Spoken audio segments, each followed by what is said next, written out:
Hello, we are live. Thank you for joining us today. Let me add our girls. We're going to talk about back to school and some strategies, getting ready for that.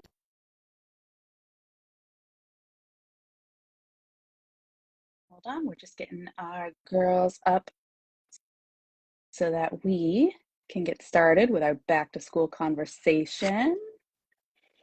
Hello. Hey! Hello. Hello. Yay! Hey, We did it. we did it. Couple of experts on the line. Thanks Yes. everybody for joining us. It's that time of year. We're not talking about pumpkin spice and things like that just yet, but we want to start getting ready to start thinking about it. So I'm Dr. Caroline Linfante from KIT Educational Consulting, and I have my co-owner, Dr. Jennifer Weber, with us. And Hello. we're so excited to do our first live with Ms. Christina Torres. Christina, tell us a little bit about what you've got going on, because you are a pro at all of this. Guys, stop it. No, guys. So I'm Christina Torres. I'm a BCBA. My platform is called ABA Made Easy, and the ladies at KIT are doing amazing things. And we're all in the school setting, and we're in that back to school vibe. And we wanted to host a live to really kind of share proactive strategies, because a lot of people don't realize how hard and difficult that transition back to school after summer is. So we kind of just wanted to hop on live and share insight on strategies to support teachers, staff, but ultimately our learners. Exactly. That's exactly it. Because it can be daunting. It can be hard for parents. It can be hard for the teachers to try and start thinking about coming back to lesson plans.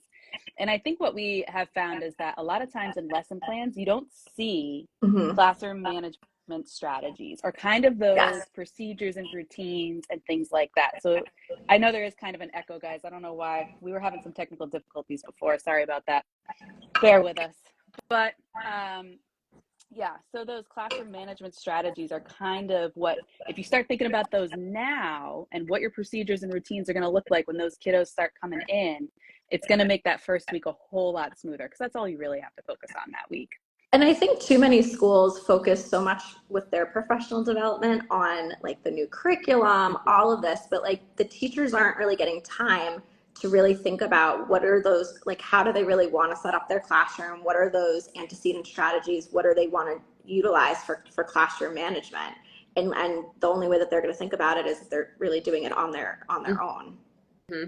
And also too, I was a one-to-one in the school for a very long time, and that back to school schedule, like the teacher can have a schedule like, oh, the first 20 minutes is morning time, but that first 20 minutes is actually 40 minutes and you're delayed.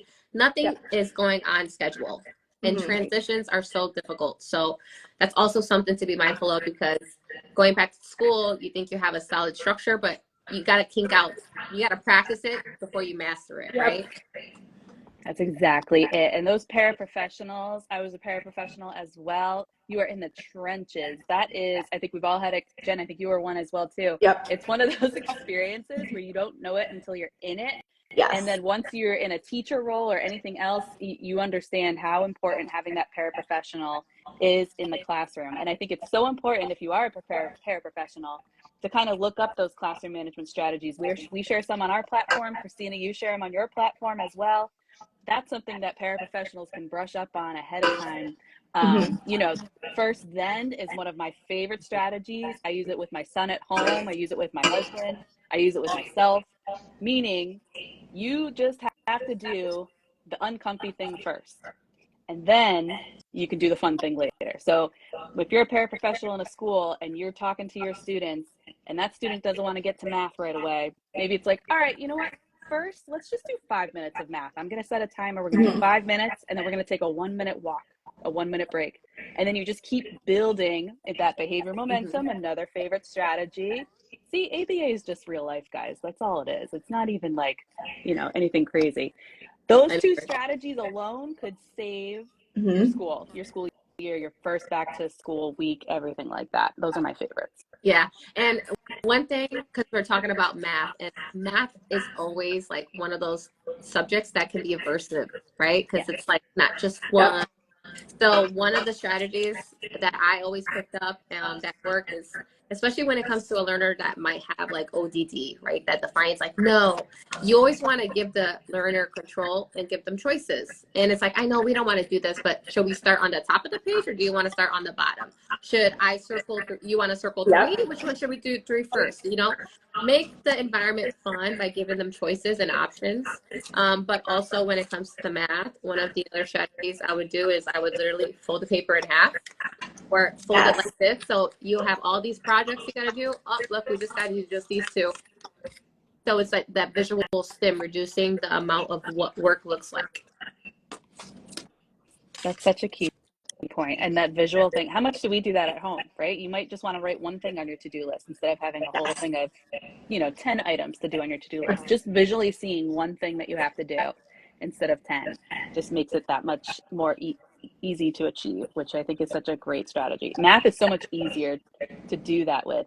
I've had a hard time. I don't know what you guys think about like writing, when you have to write like a 5-paragraph essay, or the kiddos have to do something like that, how you would visually block. I guess you could do the same thing on the paper. Yeah, I think I think it's more like, instead of saying write that 5-paragraph essay, it's like, okay, let's just write the introduction, let's just write, even starting from the basic, just put your name on the page. Yeah, and then write your topic sentence, and then kind of breaking it down like that. But that is really one of my favorite strategies too. And I feel like it's when we ourselves get overwhelmed when we have such a big task. So it's important to be mindful that the kids are also getting overwhelmed. So being mindful in what we present is so critical, and how we present it. Yep. Yeah. And also too, if it's like let's say it is something that they have to write about, if you can make it interesting for the learner so that they're more motivated to write about that topic, that's also another strategy that you can use. You want to leverage the interest of your learner and integrate it whenever you can, right? Because we already know working and writing, those are all aversive, but if we could find a way to make it fun and motivating, that is also another strategy to utilize in the school. Yep, 100%. And I think that comes back to not only working in students' interests, which is part of that pairing procedure in the beginning of the year, which can be very much overlooked because sometimes teachers come in and have the best intentions. They just want to get down to business and academics and things like that. But that pairing in the beginning of the year, making yourself interesting and making that connection with the student, is going to go a long way. And also too, positioning, right? As like, where is the learner? Is this a learner that has a one-to-one? Is this a learner that is going to be pulled out several times because they do have many sessions? Well, maybe you want to put them closer to the door so that transition is really directly. But also too, you got to be mindful of where you're located. Are you going to sit them next to the smart board where they're going to be more motivated to get up because they're impulsive and they want to press the button? Or maybe you put them a layer back so that there is that barrier and the MO is lessened. So there's a lot of things in the environment piece that a lot of people forget about too.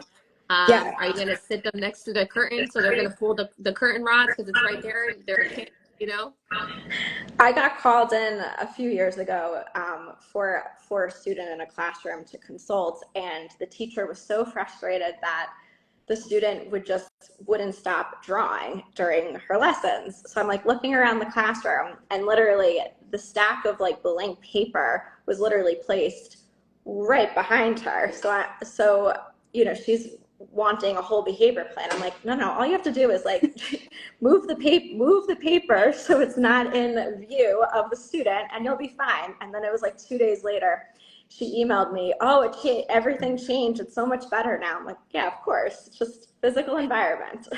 The analyzing so funny. Yeah. And that's the fun part of the job sometimes, because to us it's like, oh, that sticks out to us like a sore thumb. But then don't you get a kind of sense too of like, oh yes, I can work magic just by changing the environment a little bit. Yes. And that's also something that no one talks about. It's like ABA and BCBA, it's like environmental variables. Environment behavior is influenced by the environment. So how are we going to make this environment successful? What are you going to do? What is the environment going to look like? Is there going to have a clear desk? Are they going to have one thing? Are they going to have, do they have an organizer? Those Exactly. are all different things to be mindful of when it comes to supporting and transitioning back to school. Absolutely. And that goes hand in hand too with setting up, really taking the time to set up your clear expectations. That includes the rules, that includes what you want station rotations to look like, what you want to bring to each station, or what part of the day you need, and all of that. And then really practicing that before you get into any type of instruction. And that's the best part, I think, of the first like 2 weeks of school is you're doing that kind of a dry run of how are we transitioning from math to science to lunch and recess or what have you. And at that same time, you're not building in academics, you're building in that pairing with the kids' interests. So it's like, okay, now we're doing, the Avengers. Make sure you take the Hulk over to Iron Man or whatever it is, and you're practicing and rehearsing so that when the academics comes time for that little bit more challenging academic life, the students don't have to think, okay, now what folder am I supposed to use? Where am I supposed to go? Mm-hmm. And then your kids who have difficult times with executive functioning, that's where the behavior problems come in too, because they might not have that expectation down pat. And I think that it's so easy, myself included, when I was a teacher, just you want to jump right into everything and get going and get on with the school year, but laying that foundation is going to go a long way. Mm-hmm. You only get one first day of school every year, Yeah. so it's really about maximizing it and kind of creating the history that you want for the students you want in that classroom. And I always tell teachers during professional development, that first day it's a reset. So you could kind of forget about maybe what didn't go so well, what bothered you the year before, and then reset and redevelop and kind of set things up the way that will work better for you. Yeah, it's like your baseline. It's your 2024 baseline. Yep. But to piggyback off of the transition, right? We want to structure the transition so they're expected and it becomes a habit and routine in the classroom setting. So it's like, okay, some teachers transition with bells or they use Yes. music. As long as you keep that pattern going and the kids can learn the expectations, then it's also going to reduce the kids' anxiety if they have anxiety of like what's about to happen. Because everyone's on routine and on that structure going on. Yep. There's so much preventative work that can be done. And now's the time as teachers. Don't let, sometimes we want to put blinders up and say, I'm not thinking about it. I'm still at the beach. I'm reading my book. And I get that because that's what I want to do too. But if you start priming yourself to think about these strategies, then it'll be easier to implement when day one comes. And then it's going to make that beginning so much smoother. Caroline and I always, when we present, we always kind of talk to the teachers about how you're always going to end up with that kid that is going to be looking for attention, going to be escaping something, going to want something, or going to have some type of sensory or automatic reinforcement. And so if you just like put in one strategy that kind of accounts for each of the functions, you're also going to prevent a lot of behavior problems, because you just go in knowing that everybody behaves for one of the four functions, so we can get ahead of it by just anticipating it and aligning one classroom strategy that would go along for each. Mm-hmm. And I love that you said that too, right? Because like DRA all day. Like I tell the teachers and staff, like, listen, the first 2 weeks, reinforce all the behaviors you want to see, because especially with the younger kids, when they see someone else getting the attention, oh, I like how good Jacob is sitting. Especially if you could comment on the kid right next to the kid that's doing what they shouldn't be doing. Because now this kid is right there. He can see this is Jacob. Oh, Exactly. it's like, That's so the it's best. like the first 2 weeks. Oh, I like how quiet Jessica sat down. Oh, thank you so much for getting your paper and sitting at the table quietly.